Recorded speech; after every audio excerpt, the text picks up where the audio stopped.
শনিবার সকালে রাজধানীর শাহবাগে স্থানীয় বাংলাদেশ জামায়াতে ইসলামীর ফ্রি মেডিকেল ক্যাম্প উদ্বোধন করেন সংগঠনের নায়েব আমির মুজিবুর রহমান।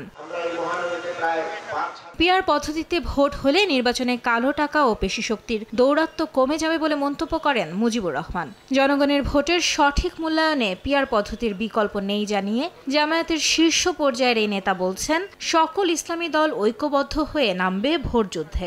টাকা পয়সা দিয়ে যে নির্বাচনকে প্রভাবিত করা এবং নিজেকে এমপি করার জন্য পাগল হয়ে যাওয়া, 10টা হুন্ডা 20টা গুন্ডা ইলেকশন ঠান্ডার এই যে বাজে একটা পদ্ধতি আর সামনে এটা কোনোদিন আসবে না ইনশাআল্লাহ, যদি পিআর সিস্টেম এখানে চালু করা যায়। এদিন গণমাধ্যমে পাঠানো ভিডিও বার্তায় জামায়াতের নায়েবে আমির সৈয়দ আব্দুল্লাহ মোহাম্মদ তাহের অভিযোগ করেন, সংশোধিত আরপিও পরিবর্তনের চেষ্টা একটি রাজনৈতিক দলের কাছে সরকারের নতি স্বীকার। জুলাই সনদ বাস্তবায়ন নিয়ে বিএনপি ধোঁয়াশা তৈরি করেছে বলেও মন্তব্য নায়েবে আমিরের।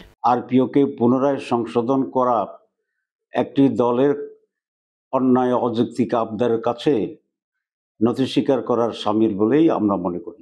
সনদ বাস্তবায়ন নিয়ে বিএনপি নতুন করে যে পরিস্থিতি তৈরি করেছে এটি একেবারে অনাকাঙ্ক্ষিত।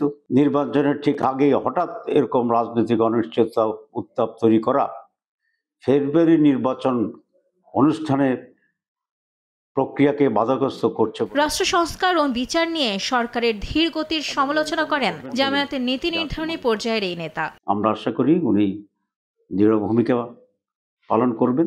মাইমুনা হায়দার চৌধুরী, সময় সংবাদ, ঢাকা।